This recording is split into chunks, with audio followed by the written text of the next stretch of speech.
Merci François.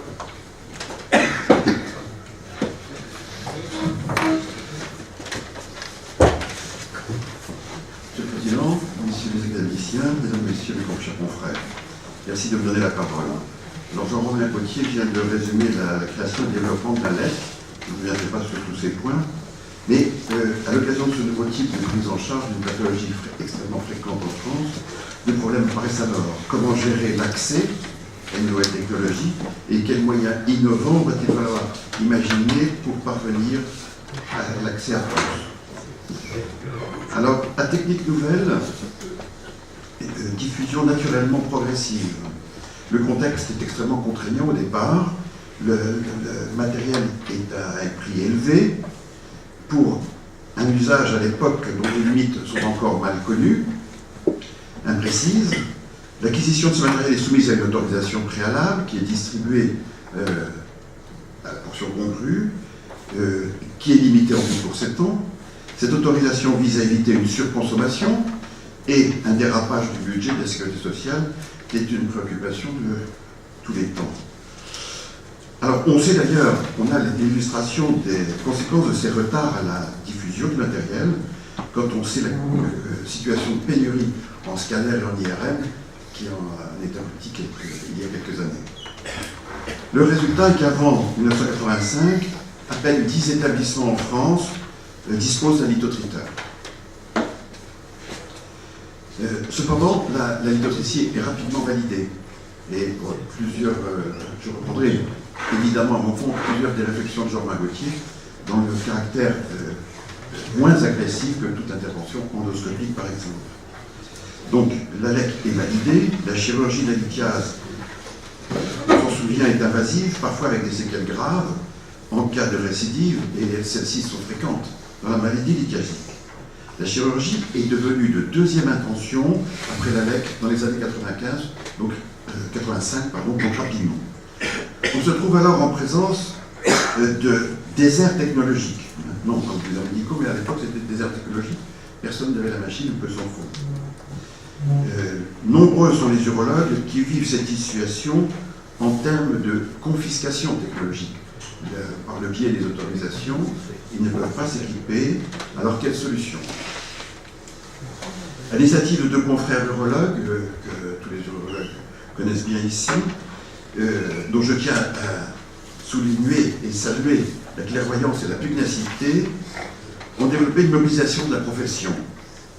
La formule d'un GIE, un groupement d'intérêt économique, apparaît la plus adaptée. C'est une structure sans capital, sans bénéfice.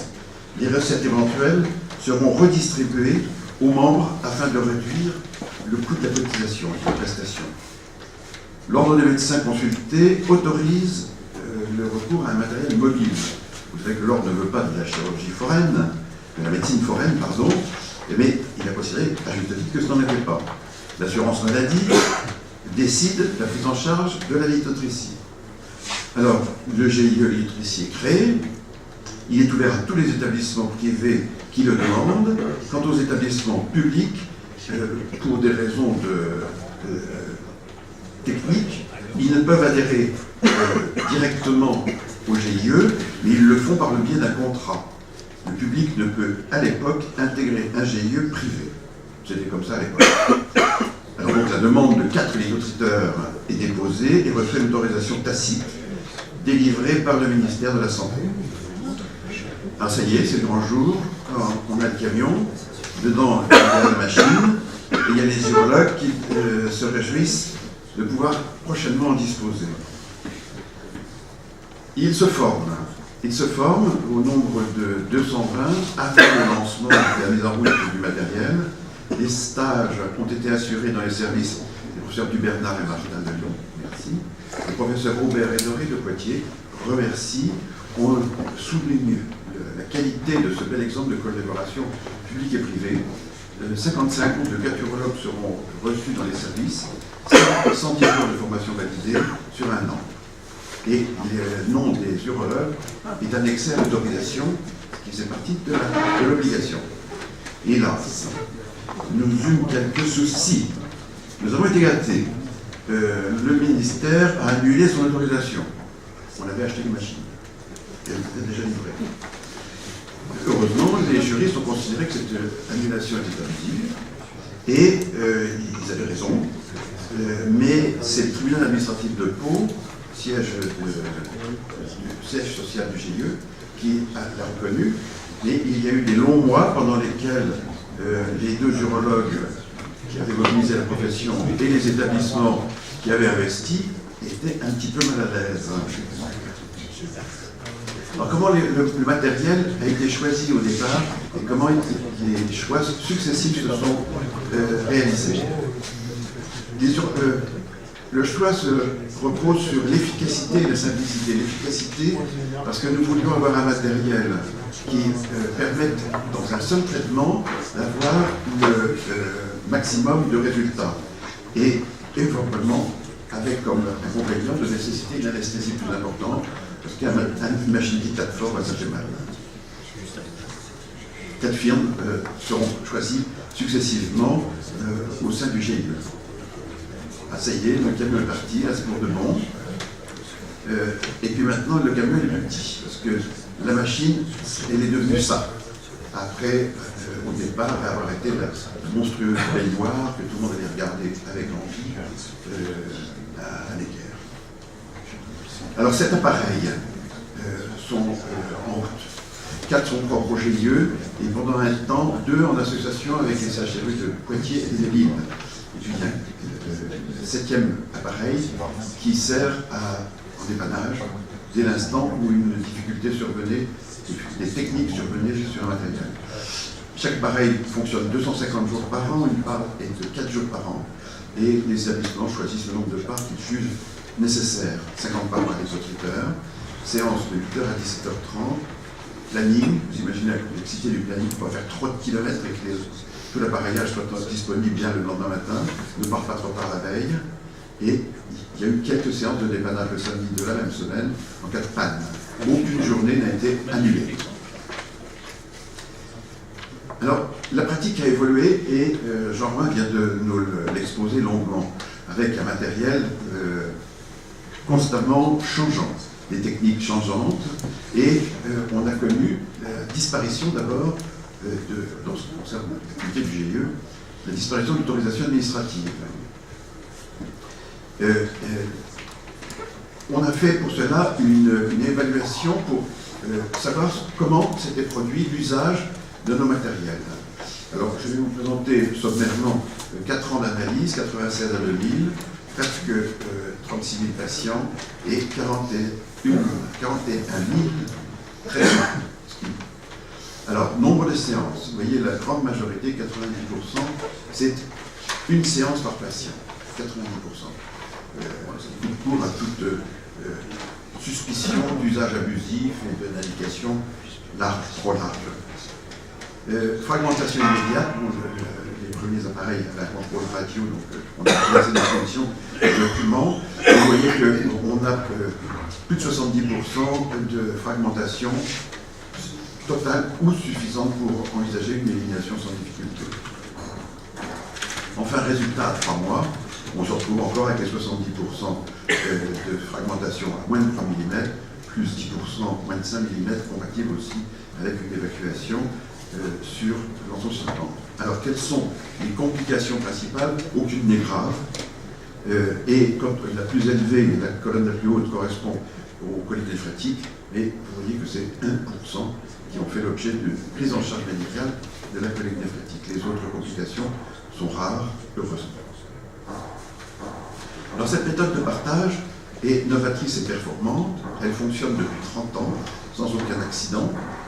De 100 parts au début jusqu'à 300 et actuellement 245 pour illustrer la diminution du recours à la lithotripsie remplacée par l'usage de l'urétroscopie souple qui reste pourtant toujours recommandée, la lithotripsie reste toujours recommandée en première intention.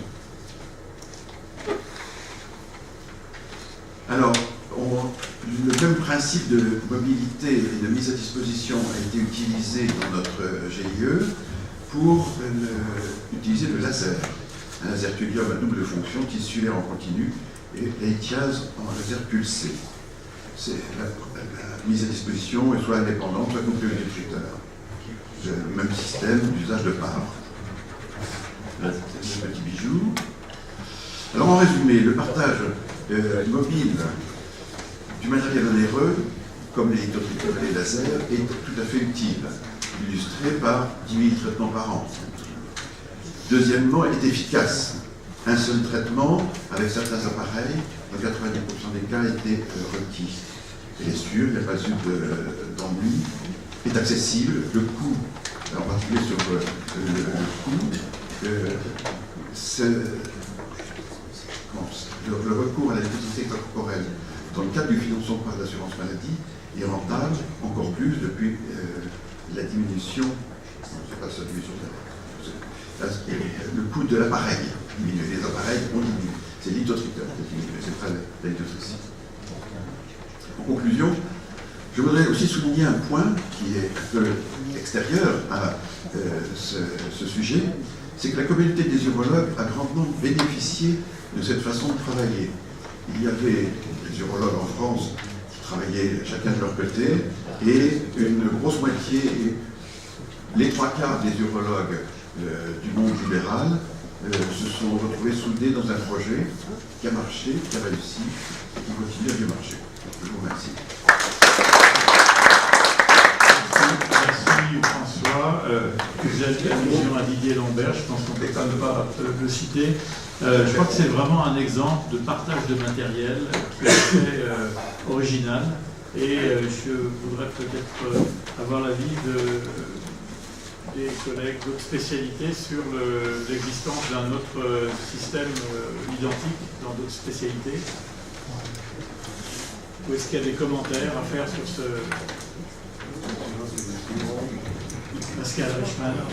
Si les autres collègues ne prennent pas la parole, des réflexions, c'est-à-dire quel est l'avenir de ce type de partage avec la réorganisation actuelle, en particulier du monde libéral, mais c'est vrai qu'on peut se poser également la question dans l'organisation publique. On a de plus en plus de grandes chaînes ou de grandes entreprises regroupant un grand nombre de... On discutait tout à l'heure du groupement Ramsay qui a 66 cliniques, etc. Donc on peut penser quand même que là, on a une véritable centrale d'achat qui se crée et qui peuvent sans doute mettre en question ce type de système. C'est une première question, puis j'aurai un autre commentaire. Alors, le prix d'achat du matériel est en effet un élément, et du temps de la création du GIE, nous achetions d'un coup 7 lithotricteurs alors qu'il y en avait 10 en France. C'était donc on est bon. Maintenant c'est changé complètement, le lithotricteur est moins cher et ils en vendent beaucoup plus. Donc c'est pas sur le prix d'achat. Par contre, l'expertise que l'on a, c'est sur la mobilité. Parce que le GIE possède ses camions, ses chauffeurs, ses techniciens, et plusieurs circuits de cliniques ont fait appel à nous pour... voilà. Nous, on se charge de la technologie mobilité. Voilà. Ils externalisent finalement. Oui, voilà. Il y a de nombreux hôpitaux qui passent par nous. Alors c'est vrai que c'est une très bonne illustration d'une forme de créativité face à un nouveau problème. C'est ça la question qu'on peut rendre plus générale par rapport aux différents sujets qu'on aborde aujourd'hui, quelle que soit la discipline. Et je pense que, ça a été dit, tout est une réflexion d'ordre financier et d'investissement. Chaque entreprise, quel que soit ce type de marché, doit investir chaque année entre 5 et 20% de ses bénéfices. Et ce n'est pas un tabou que d'aborder cette question également dans le domaine de la santé. Je pense que face à ça, il faut faire preuve de créativité. Nos collègues allemands ont peut-être moins de rigidité qu'on l'imagine, s'organisent avec le système que vous connaissez par langue, et ont une vision certainement plus globale et plus pragmatique de ce type d'investissement. Et ça part, par exemple, pour revenir au domaine du cancer de la prostate, de la notion de dépistage, où actuellement on s'aperçoit que ça fait des économies d'ordre financier. Les mutuelles sont beaucoup plus fixées sur les landes, et j'ai prononcé le mot des mutuelles, pour faire bref. Et je pense que dans cette réflexion stratégique et financière, le rôle des mutuelles, le rôle pragmatique des mutuelles est important. Savoir, comme l'évoquait Jean-Robin tout à l'heure, investir dans tel type de matériel, il faut démontrer, et c'est quand même dans 90% des cas la raison, c'est qu'il y a une économie. Certes, il y a un bénéfice pour le patient, mais derrière, il y a une économie. Il ne faut pas que nous ayons peur d'aborder cette question d'ordre financier, d'ordre de stratégie économique, tout simplement, que ce soit avec des grands groupes ou avec les tutelles, pour démontrer qu'au final, il y a une économie. Et c'est au final, évidemment, au début, il y a une force d'investissement. Donc, on doit être capable d'aborder ce genre de questions. Merci, je crois qu'on a pris beaucoup de retard. Je peux juste dire un truc sur l'économie. Vraiment un commentaire très bref. Le problème de l'économie, c'est qu'il faut examiner les choses de façon large.